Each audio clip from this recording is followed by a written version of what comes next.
Scusate il ritardo, amici bellini, ma questa è una partita che non esiste. Ma magari potessimo vedere queste partite in nazionale. La sosta della nazionale sarebbe anche divertente. Mamma mia, quanto Napoli in questo scontro diretto tra Scozia e Danimarca. Siamo 3-2, 7 minuti e 20 di recupero. È successo di tutto, va detto. Ciao, scusate il ritardo, grazie a tutti quelli che cliccano sui miei video, siete i miei eroi. Sei nuovo, ciao, io sono Valerio Fluido, benvenuto.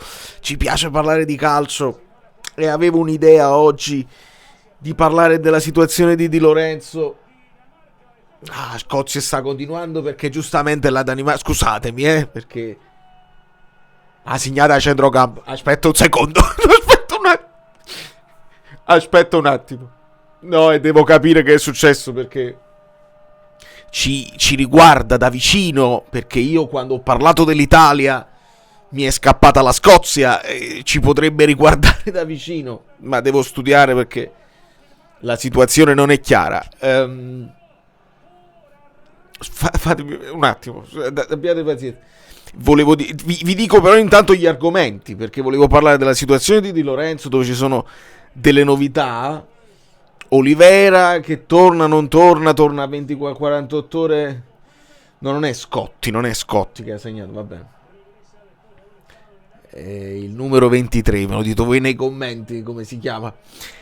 Quindi il fatto di Lorenzo, eccetera, eccetera. Però volevo guardarmi questa partita perché fammi vedere sta cosa. C'era Højlund contro McTominay che si giocavano tutti. Mamma mia. Che bien, che ricco. Mamma mia, bellissimo.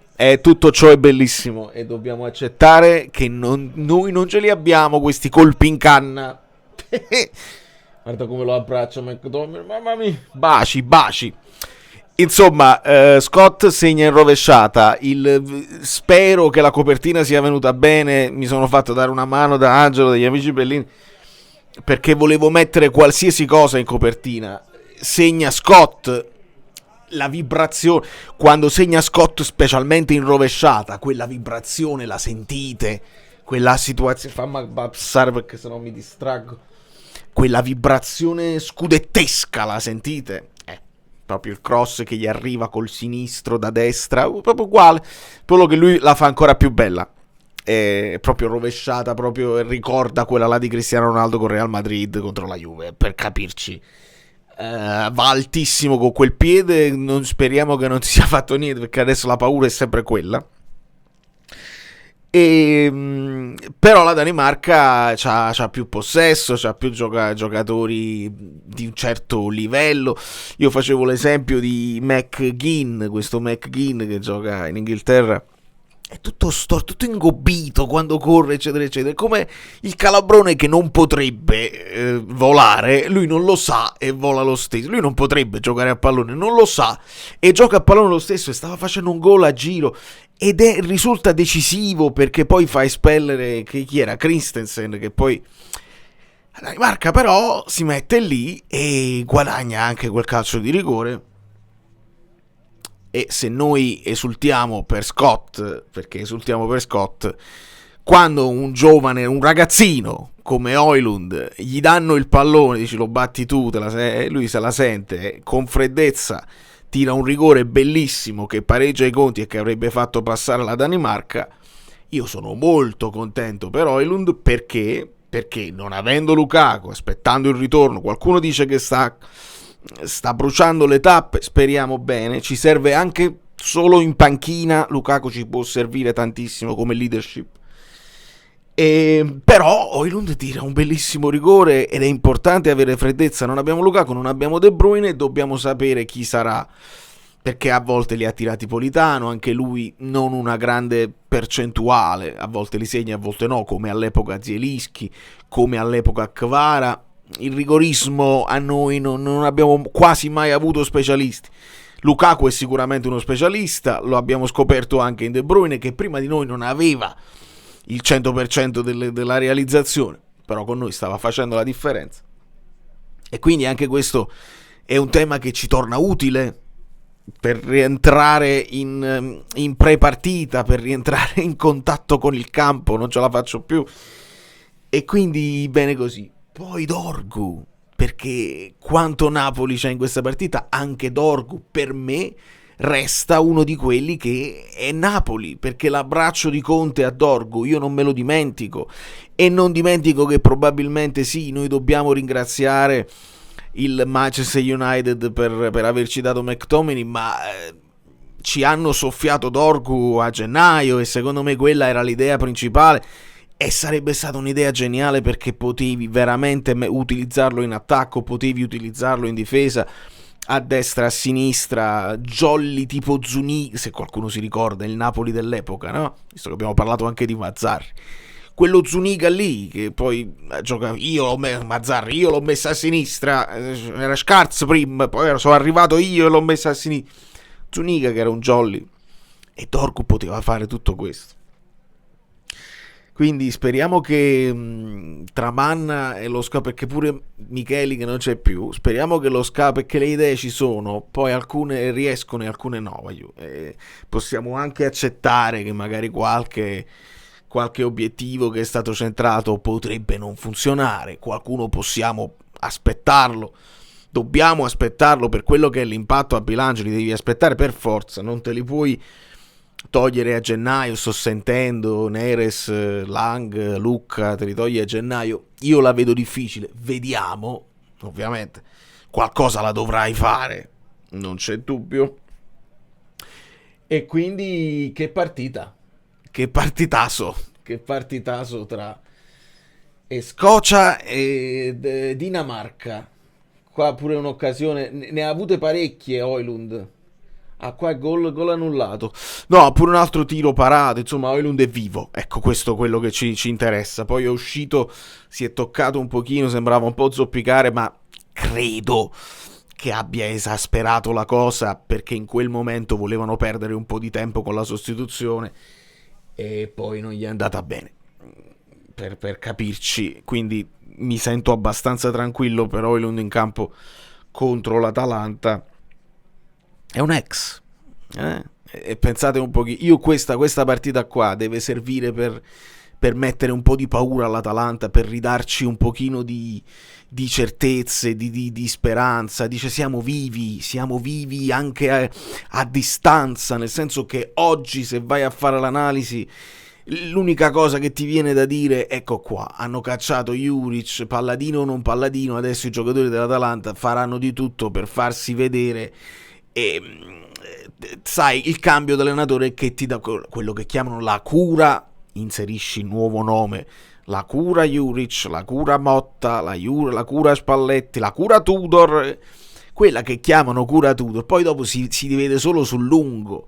Nell'immediato si può vedere di solito giocatori che vengono scelti per la prima formazione titolare e devono ripagare la fiducia dell'allenatore, volendo dimostrare a loro stessi, ai tifosi, all'allenatore di prima e a tutto l'ambiente che il problema era l'allenatore e che loro hanno da dare, quindi dimostrare anche al nuovo allenatore che si può fidare di loro, e quindi raddoppieranno le loro energie ed è inevitabile. Ci possiamo attaccare a questo, possiamo metterci un altro alibi che però l'Atalanta siamo sfortunati, no, dobbiamo fare in modo che sfruttiamo la rabbia di Højlund, sfruttiamo l'entusiasmo di McTominay, sfruttiamo di questo qua che dobbiamo sfruttare. La pianta del piede, perché ieri io ho ascoltato Trevisani, ha detto che il Napoli potrebbe mettersi a giocare a calcio, facendo le ipotesi che vi avevo fatto anche io, quindi là siamo d'accordo, sì, il Napoli può giocare con Elmas Mezzala, lo sappiamo, a calcio. Sì, era abbastanza logico, quindi non mi metto a fare un altro video contro Trevisani, che non mi sembra il caso. Però lui dice può giocare con il doppio play, ma Gilmour noi non lo sappiamo disponibile, a meno che Trevisani sappia qualcosa che noi non sappiamo. E lo dico perché a un certo punto, nel parlare dell'Italia e nel parlare di Di Lorenzo, Trevisani dice non c'è un terzino destro che possa far rifiatare Di Lorenzo è inguardabile in questo periodo, e siamo anche d'accordo, non ce n'è uno che lo può sostituire. Si può ragionare su Bellanova, che comunque non è che aveva fatto meglio contro la Moldavia, onestamente. Si può ragionare in prospettiva. Palestra, lo sapete che se aprite la palestra trovate a me dentro, voglio dire, sfondi una palestra già aperta, è chiaro. O qualcuno diceva Coyote, che in Inghilterra sta facendo molto bene, ok, ma Trevisani ci dice che Di Lorenzo sta su 7 mesi, 8 mesi che sta giocando con un problema al piede. Noi queste cose le dovremmo sapere, ma le dovremmo sapere prima noi internamente, che non lui. Ciro Troise che fa? Perché lui di solito è il punto di riferimento nostro per gli infortuni e le cose. Ciro Troise muto, non sapevamo niente di questi problemi di Di Lorenzo. Sono veri? Sono attendibili questi rumors? Noi dobbiamo sapere, anche perché se poi andiamo a fare l'analisi delle problematiche, delle possibili soluzioni, di chi è la colpa, dove possiamo risolvere, se non abbiamo tutti i dati, tutti i dettagli e tutta la verità. Già la verità è soggettiva, perché qualcuno ti dice gli infortuni arrivano perché non ti alleni bene. Ho letto oggi un articolo sul Napolista, poi mi sono confrontato coi poeti estinti. Giustamente il dottore che parla, che viene intervistato da Radio CRC, è uno di quelli che lavorava anche con Conte all'epoca della Juventus, è stato il dottore della Juve, responsabile medico della Juve per tanti anni, e lui ci ha detto proprio il contrario di quello che dicono qualcuno, cioè nel senso, no, si allenano troppo, li sta ammazzando, che poi era una cosa che vi piaceva all'inizio dell'avventura di Conte. No, lui ci dice no, bisogna allenarsi più forte, è quando non ti alleni forte che invece arrivano i problemi. Quindi va bene tutto, ognuno dica la sua, però se qualcuno sta giocando sul dolore da tanto tempo, e a quel punto sul mercato bisognava fare qualcosa. Quindi non possiamo venire a sapere una notizia del genere da Trevisani e lasciarla cadere così, e bisognerebbe approfondire, e anche Conte, senza utilizzarlo come alibi ma come cronaca, ci dovrebbe dire che. E a quel punto dici Mazzocchi non ti piace, dovevi trovare una sostituzione per Mazzocchi, che apri un posto alla lista e facevi un altro sforzo economico per pigliarti un terzino, perché altrimenti così sei morbido. Oppure Olivera Gutierrez da una parte, Di Lorenzo Spinazzola dall'altra, e li devi alternare se Di Lorenzo non sta. Spilorenzo, capite quello che dico. Quindi questo è. Bravo McTominay, bravo anche Højlund, ci sarebbe dispiaciuto a prescindere per uno dei due, va bene così. Credo che Elmas abbia preso un mazziatone, ho visto Rachmani e cartellino giallo. Per tutte le cose ci aggiorniamo domani per ulteriori dettagli. In ultimo, una notizia che è passata sotto semaforo e non lo metto nemmeno del titolo, perché io non cavalco, apprezzate, lasciate un like, apprezzate che io non cavalco, però geniale la risposta di De Laurentiis, la prima pietra, genialissimo, visionarissimo.